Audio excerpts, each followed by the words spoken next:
Katherine, I would love to welcome you to Connect and Create. Katherine has come and visited the Connect and Create. She reads my newsletter every week and comments about how great the other speakers are, and some of them are here in the house. And so, Katherine, first and foremost, I want to thank you for being a request to be here and to share your work with all of us. So thank you so much for being here, okay?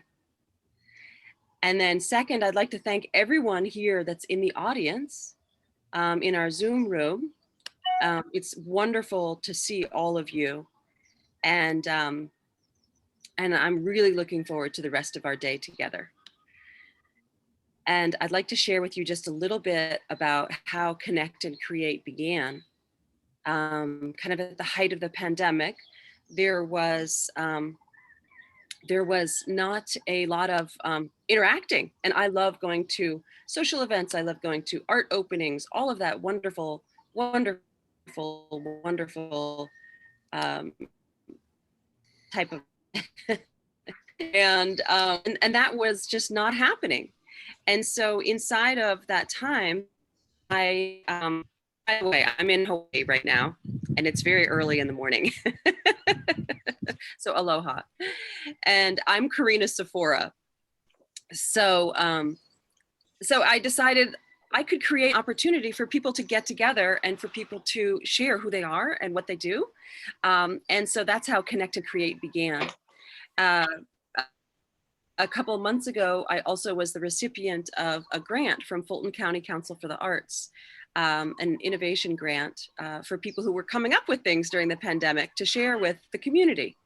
And so inside of my own desire to create something, there was actually a call and a need from the community to have artists come up with something to create that people would be able to interact or to share themselves in their own expression.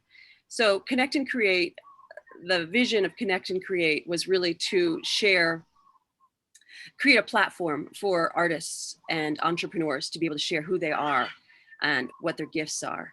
And so Katherine Mitchell is a wonderful example of that. She's someone who I always seek out when I go to art openings, someone who I enjoy interacting with, and she's even a collector of my work as well. So anyway, so I want to give a warm welcome to Katherine, and I'm going to give her formal bio to you. But Katherine, is there anything you'd like to say to your very vast, I want you to know, Katherine, you have the second largest audience of any of my speakers. Wow. Well, I thank everyone who's coming in, and I'm sorry for the slight delay with getting going. And I really thank Karina because I was so honored when she offered me this possibility, and I thought I would absolutely love to do it. And I do thank you for that. Wonderful. So I'm going to share formally from Katherine's bio. By the way, if you hear any parrots or anything in the background, it's because they're there. So Katherine Mitchell has exhibited widely, including the National Museum for Women in the Arts in Washington, D.C., the American Academy of Arts and Letters in New York, the High Museum in Atlanta, Georgia, the Atlanta Contemporary Art Center, the Museum of Contemporary Art, Georgia, also in Atlanta, the Arkansas Art Center in Little Rock, and the Factory of Kunsthalle Krems in Austria. Wow, Katherine, I did not know that. And more. She was a Master Series artist in 2007 at Atlanta City Gallery East. And she had a Working Artist Project grant from Museum of Contemporary Art, Georgia, otherwise known as MOCA-GA, 2010 to 2011. I got to see that show. And in 1995, she began work on 15,000 square foot of ceramic tile murals for the N10 MARTA station in Sandy Springs, which was completed in 2000. I'm going to go out there just so that I can see that, Katherine. I had no idea. And Mitchell has a BFA from the Atlanta College of Art and did her postgraduate work at the Tyler School of Art in Rome, Italy, and completed her MFA at Georgia State University.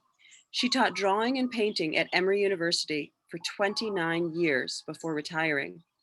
and she was born in Memphis, Tennessee in 1944. So that's who we have here with us today. So if you want to come off Zoom and say a quick, hello, Katherine, we love you, before we get into the rest of her presentation, in this moment, that would be appropriate. Hello, Katherine. Hello, Oh, hi, Katherine. We love to see you. Oh, thank you. Can't wait. See you. Hi, Katherine. Hi, Looking Katherine. forward to your presentation. Thank you so much. Thank you. Hello, Katherine. The Bynums are here in tandem. Hey, Katherine. Mary Chris and Myers, Rosemary. Hi, Rosemary. Thank you. Hey, Okay. Katherine. Oh, It's good. Jill. Hey. How are you? Awesome. Well, while people are greeting you, Katherine, do you want to screen share? Okay, yes. Now we've got it up here. I don't know what you. Yep. So you've got your cursor on the presentation. Yeah. Yeah, it's Great. on. Presentation. Great. Now go to the bottom where the green button says screen share, share screen. I actually am not seeing that. It's the little green button next to chat. Maybe we can go ahead. Well, there's none of that is showing. None of that is showing. Okay. Bring your And it- cursor down towards the bottom of your screen. Okay, Okay. and it's not popping up either. It's not. But can I go ahead with this and? Well, we won't be able to see it until you hit screen share. Okay. You I can thought see it. I'm seeing it, yes, okay. Yes. Yeah, Yes. So you want to go back to your Zoom screen. I know it's crazy. no, okay, and go Yeah. to Zoom. So Okay, go to the bottom of your Zoom screen. Do you see that little green button that says share screen? wait 1 second, let me go to minimize. I Yep. think again, yes, now, okay. Now, here. And so are you seeing it now? No. Not yet. There's a little green button. It says share screen. Yeah, and it says collaborate with others, use Keynote Live, that could be it, or send a copy. And that's what it's giving me, and I'm not getting any of the things I normally get down at the bottom. Do you want to email me your PowerPoint? It looks like I may have to. Okay, I'll do that really. That's okay. That's okay. Yeah, okay.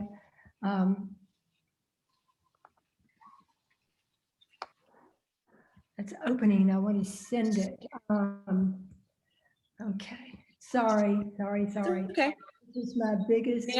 Nancy, would you like to share anything from the presentation that you did a long time ago? Nancy was one of our previous speakers, so I'm reaching out to her. I'm giving Katherine a little space to fiddle.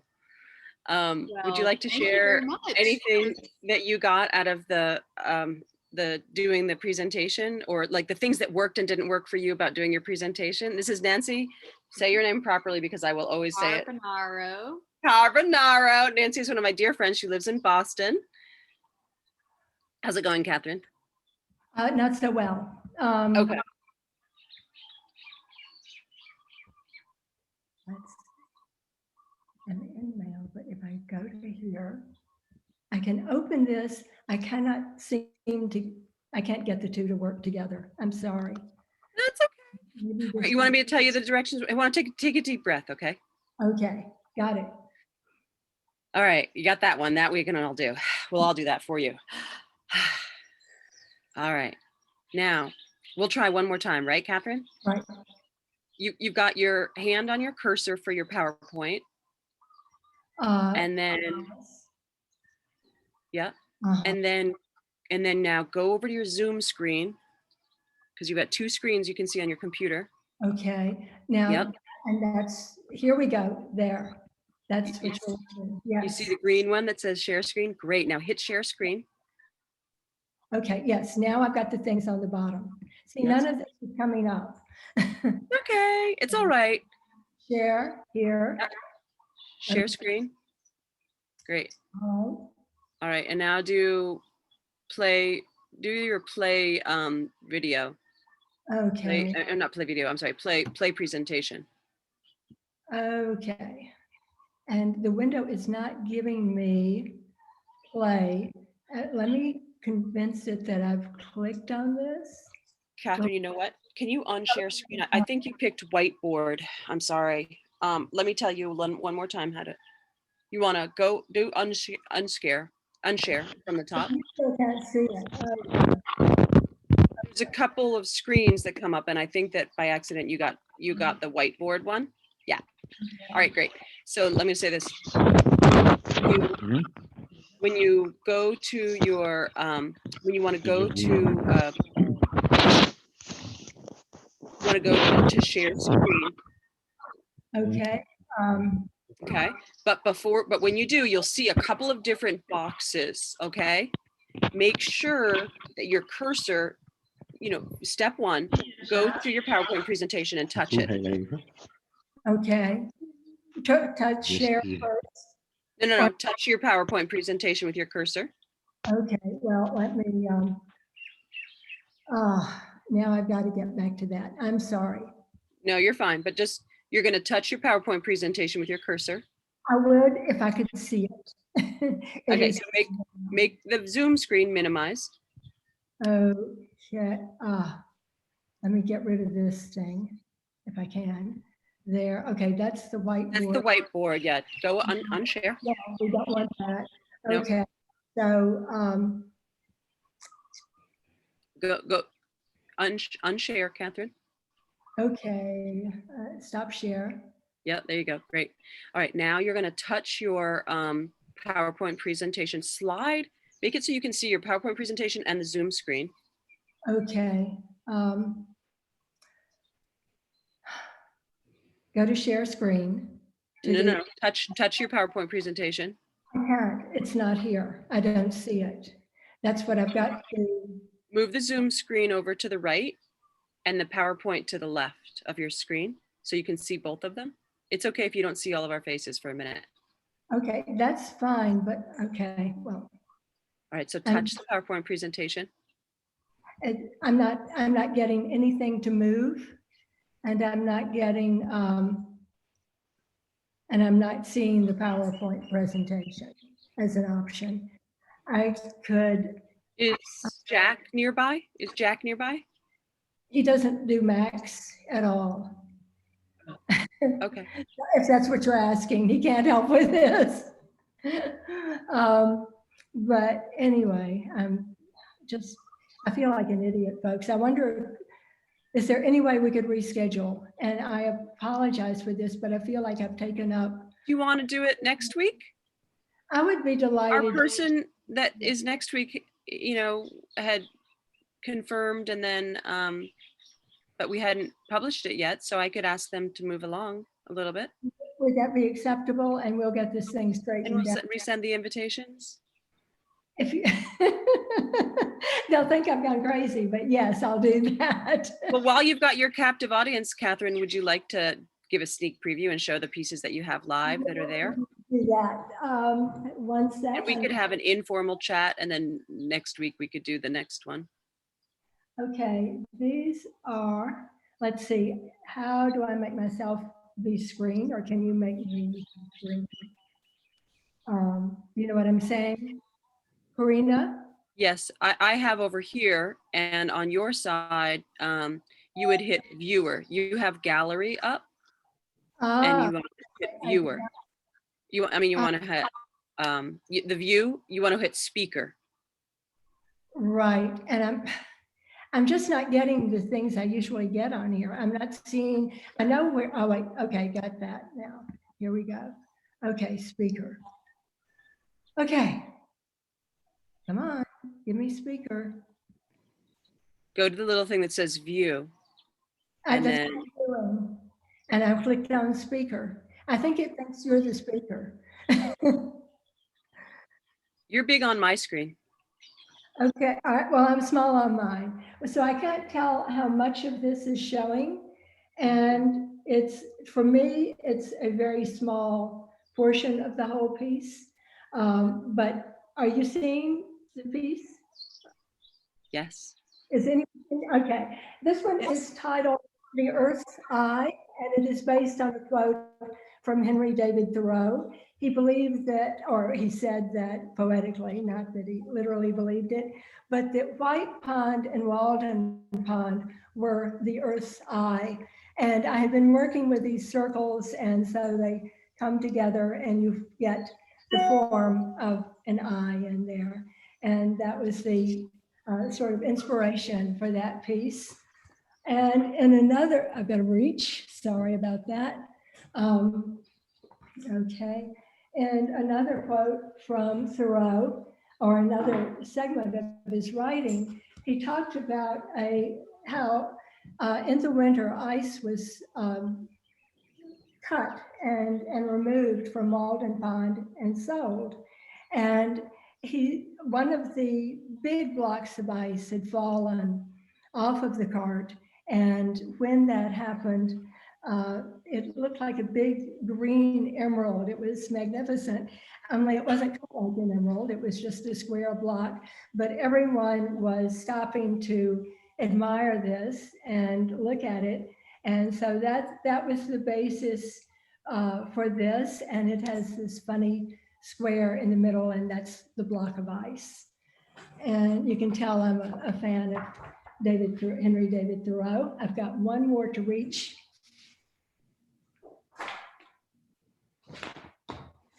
Okay, and this one is probably and it's a little bit darker than it should be. But and I can't really see how I'm showing it very Maybe well. bring it up just a little tiny bit. Yeah, there you go.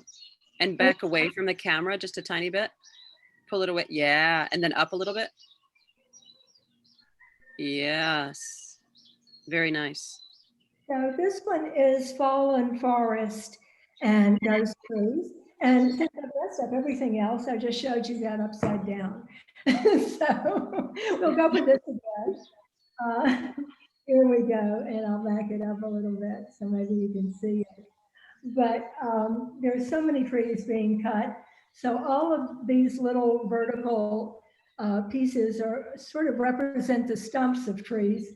And these are the ghosts of the trees, and they're made with rubbings from trees. And then this kind of continues with one circle, and it's representing the rings in the trees. So those are the three that I love your ones. Pardon? And Katherine, are those pieces that you showed us, are those prints or are those drawings? I don't normally do prints. No, I meant like printmaking. I meant printmaking, not prints. No, I know, I knew what you meant. Yeah, and those were photographic prints of the image, obviously. But anyway, that one is the last, well, the last two that I showed you are 49 by about 30 inches across. So they're, for works on paper, they're relatively large, not enormous. But anyway, and I'm wanting to do more with the rubbings, and those no one has seen before except you people and my husband and the cat, and that's it. So you will get a chance to see those in the fall. The third show in the series was to have taken place at Mocha, Georgia in September this year. And of course, with the virus, that did not happen. They asked me if I would move it till next year, and they would give me a slightly larger space. So that seemed like a good deal. And I think my work is subtle enough that it doesn't do as well with the kind of online presentation as seeing the thing in person. So that's my hope for next year. We'll all be well and you can go there. That's wonderful. Katherine, while we have a little more time, would you like to share about either of the two pieces behind you? Okay. Would you like to share with the people? Some of them may not be so familiar with your work as well. Okay. This is from the show that actually is now almost 10 years ago at Mocha, Georgia. and it was Places of Memory and Dreams. I read a lot, and I had been reading a book by the French philosopher, The Poetics of Space is the English title. And I read it once and I thought, well, this is just too Eurocentric. It's, there's more to spaces in which one inhabits. But in any event, at the urging of a friend who was a very fine poet, I read it again, and that time I completely fell into the book and used many of his ideas. But the basic idea was that the houses you inhabit early in your life, the house you're born into, and perhaps one or two other houses have great, what he called oneric properties, which is dream engendering properties. And so I was in Berlin. I had the use of a friend's studio, and I had the book with me. And of course, none of these houses exist anymore, which makes it really strange. And I just began trying to draw the floor plans, and I discovered it was really difficult. I would think, well, but if the closet's there, where was that? And, okay, erase all of that, try it again. And I felt like I finally got them fairly accurately. This one is the Place of Memory and Dreams, and it is the house I was born into. I wasn't born in it, but it was the house I came home from the hospital to, and lived there the first about 18 years of my life. So, and it was a little kind of 1930s bungalow sort of house. And like you might see in Virginia Highlands, Jack saw the house before it was torn down, and he said, this is smaller than the ones in Virginia Highlands. But in any event, that kind of house, and it was right off the Memphis State campus where my father taught. So, so that's that one. And the other one was the first house I lived in as an artist, with my first husband. And it was a very simple house he had made with his own hands and his own design. And we lived in 44 wooded acres, and that was a wonderful life. It ended too soon. He died after we'd been married about a little more than 7 years. And then I continued to live there for a good long time. But finally, it was in Roswell, if you know Atlanta, and it was turning into suburbia, unfortunately. And it was taking me longer and longer to get to school where I needed to be teaching. And this would have been at the time at the Atlanta College of Art. And so I moved to the goat farm, which I think is where you're not there right this minute, but that's where you live, isn't it? That's where I am. Yeah. Yeah. Which building were you in, Katherine? I was in the building with the big arch. These buildings, for those that don't know, was built in 1859, which for the United States is a pretty old building. And it used to manufacture cotton gins. But the building with the arch that you can drive under, I was down at the end of that hall, over what had been the owner's garden. Katherine, do you care to comment on what I'm trying to show behind me? Okay, thank you, Shlomo. Sure. This is good. I'm moving over to get your head out from in front of it, and that doesn't work. Oh gosh, I don't know how well it is showing. Unfortunately, it's a bit bit difficult to see. This piece is about 8 feet in height. It's a vertical piece, and part of it is in browns and has pencil lines that look like fissures, and the other part is a dull green, but it is the part that has not dried out. So really, this was an early environmental piece of mine. Okay, yeah, you can see the rain. I just got a glimpse of it. It's raining in those pencil lines in the green portion, and in the browner portion, the lines are moving like cracks, like fissures across the surface. So, but I don't think it shows too well. No, it doesn't. It really doesn't. It's a But it- beautiful piece, and it's an incredible support for meditation, which I often use it as sitting on the higher level and having the full view of it. And David, who is not with us anymore, and I really love it. Thank you. Thank you. That's a nice testimonial. Mm, thank you, Catherine. And Wonderful.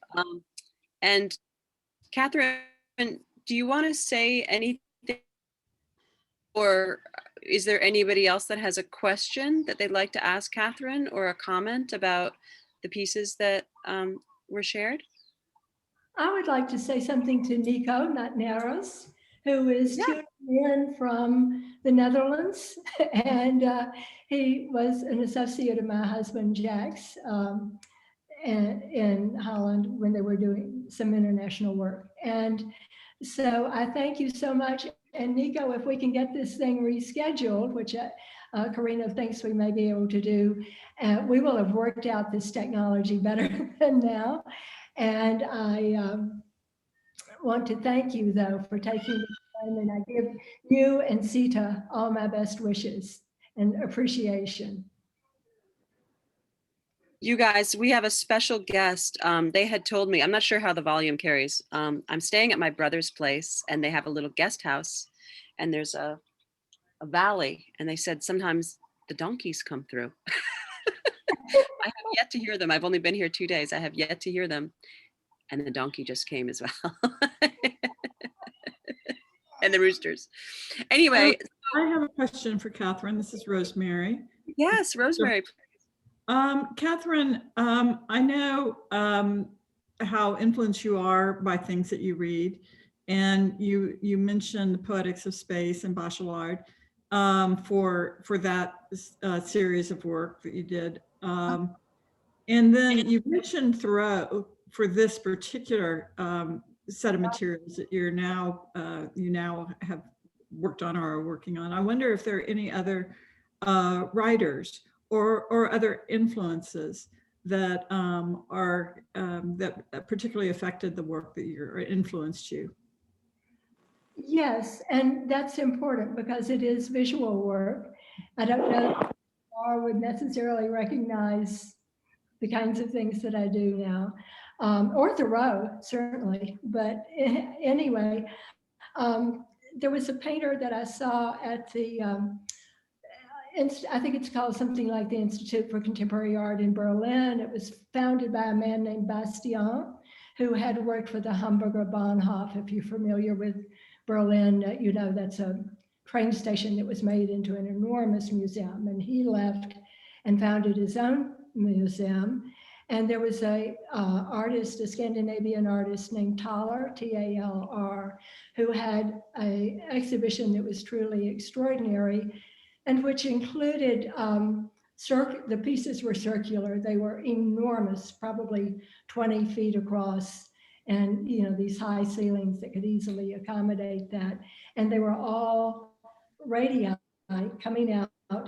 The colors looked like they were from India, and it was bright fabric and sequins and all the things I don't use. But I thought, I want to do something with radii coming out from a circle. And somehow that started, it really started with this work, which I was in Berlin working on, although that exhibit I'd seen 3 years earlier. And I think the great influence for me early on was Philip Guston. That was the first real abstract painting I ever saw in my life. There was a little museum in Memphis where I grew up, and they had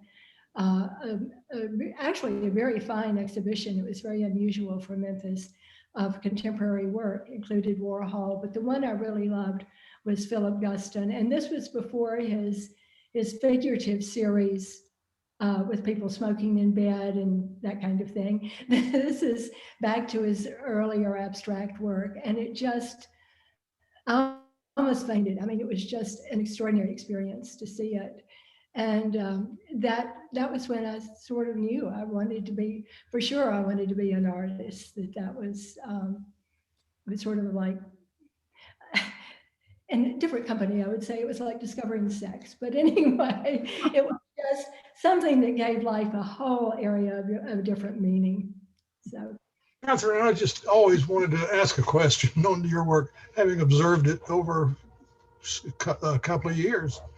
That is the work, the concentration on depth and dimension of the pieces, connected possibly to the past and present, is the sense I've gotten from it. And I wondered what those aspects.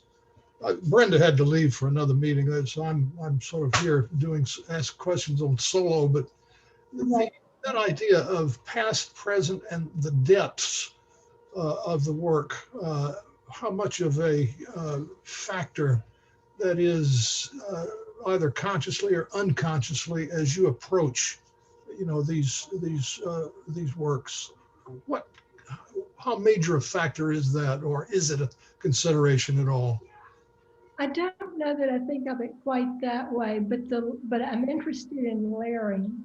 I'm interested Yes. in what happens when one layer goes over another, and things creates a third pattern, creates something else that's different from either of the two first things.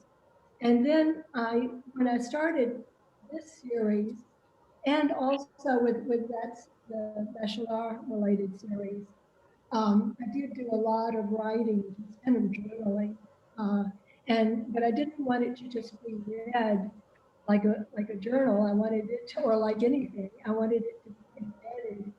So it's not meaningless scribble. It's not random at all, but it's more my way of pouring whatever kind of meaning I can into it. But it's not but I don't want people looking at it trying to decipher it. They're not going to get very far that way anyway. But also, I don't think that's real. It really is about the interaction of all those layers. I see. Yes, thank you. Mm-hmm. Well, wonderful. We have a beautiful conversation that's been happening, and we have time for maybe one or two more questions. If there's anyone that has a burning question for Katherine, I know that there's a number of you that, are dear followers of Katherine's work and collectors and whatnot. We even have Jerry Cullum here. Hi, Jerry. Hey, Jerry. I didn't know he was here. I've not seen that. You have fans, and you have people joining us from Colorado, from Boston. Richmond. I'm looking around. We have people from Augusta. Hi, welcome, Shannon. So yes, so anyone else have another question for Katherine? And then we've opted, due to some technical difficulties, that we're going to show Katherine's presentation next week. So hopefully you all can come back again on Tuesday, and I'll be back in Atlanta, by the way, and we will be able to see this beautiful, I got to see it yesterday and it's amazing. So I do hope that you all come back again. Do you want to, Katherine, do you want to say a word or two about the presentation that you're going to do? Mm-hmm. The cliffhanger for everyone. Right, yes. Well, this was the Hearing the Trees exhibition. And I think I said something briefly about not physically hearing them with the ears, but rather trying to understand their needs, understand their wants, to hear them in that sense. And the first of these exhibitions took place at the Turchin Center, which is part of Appalachian State in Boone, North Carolina. And their specialty is art related to the environment. And you could see, I've got the installation and all kinds of things on the PowerPoint, but anyway, and that was very successful. This amazed me. They had someone clicking as people came in the door. There were more than 400 people that came to the openings. And I never would have dreamed in Boone, North Carolina, that would happen, but it did. And the people were attentive. They really wanted to look at the work. I had these very delicate installation that not one person touched. or tried to pick at or fool with, unlike other places that are very reputable institutions, and that does happen, unfortunately. So that was a totally wonderful experience. And the curator actually bought a small piece of my work, and I was very, very honored by that. And then it went to the University of Georgia the next year in 2019, and at the College of Environment and Design, which, if you know the University of Georgia campus, that building was designed by Joe Amasano, the architect, Toombs, Amasano, and Wells. And it's a wonderful, it was the art building. I attended school for a couple of years at University of Georgia. And I wasn't happy. I switched to the Atlanta College of Art, which I loved. But anyway, it's been kind of refurbished, and it's just a wonderful space to exhibit. And Robert Kane, I see here, and his sister Betsy Kane had an exhibition with her husband, David Kaminsky, there. And so I was aware of that space, and I applied, and Diane Kempler, we had been putting together some proposals for, sort of a two-part exhibition, and that's what we each had a part, but they were two separate, but at the same concurrent exhibitions. So it went there, and then, as I said, I think it was to come to MoCA, and MoCA, because of the virus and the sort of backlog of exhibition and trying to get everyone that they had lined up a good fair shake of things, asked if I could put it off for a year, and I said, actually, I'd like to do that. So, and they gave me a somewhat larger gallery for doing it too, which is nice. So that's the exhibition history of those. And I think I'm probably going to be continuing to work with the environment and with trees, because we had a diseased white oak in the front yard. And at that point, I realized I really was in love with that tree too. And I wanted, we hired people to come, and they fertilized the roots, and the tree survived. And it had something called jumping leaf gall, which is, its leaves were just completely embedded with eggs of a certain type of wasp. When you looked at a green leaf, it was beautiful. It looked like it had tiny bits of amber beads in it, but they die very quickly. And the tree went through 3 total defoliations in one growing season, which was just astounding to me that it could survive that. And I was told also, usually it's just a branch or two. This is very common in white oaks, but this tree was totally engulfed. And this year has been, and for several years now, it's just been fabulous. So I'm going to keep fertilizing its roots and making talismans of it. And it sort of represents for me now, not just trees or that tree, but the entire environment. I've been a member of Citizens Climate Lobby and a bunch of, as a very active member, and then a bunch of other organizations, environmental organizations. And I always felt like I'm doing something for the environment, I'm doing something for art, and I'm never, it's always this tug of war. And I thought, I really need to get these parts of my life on the same page. And that was really the hardest part, was thinking, how can I keep what I'm interested in aesthetically and what the trees represent, and how do I put that together? So that's what these exhibitions bring to fruition. Wonderful. Well, I know I'm looking forward to the presentation, and we're going to have a backup plan, and it's going to be on next week. Mail you. So, yeah, I think what we'll do is we'll make sure I have it as well, in case there's anything ahead of time. And that's something that I take responsibility that I could have had it in my possession as well. And I didn't do that. So I apologize, Katherine.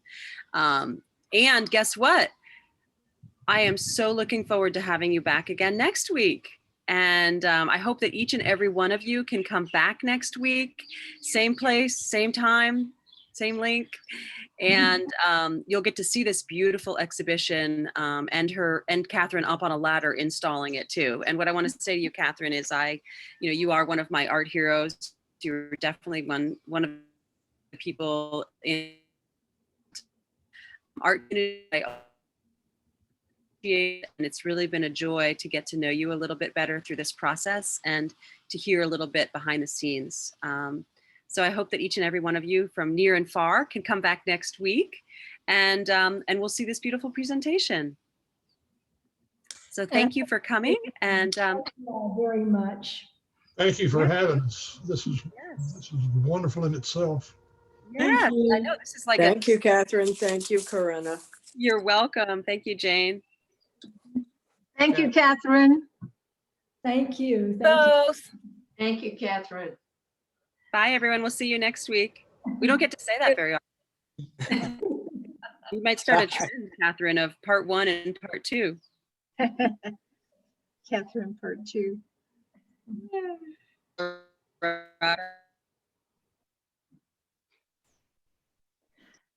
Okay, thank you so much.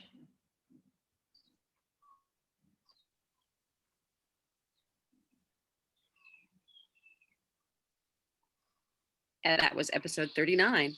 And you'll be episode 39 and 40. And Catherine, if you want to just make our plan. The person will move over. Yep. All right. Take care, everyone. We'll see. Thank you, Catherine. Thank you. Thank you for coming.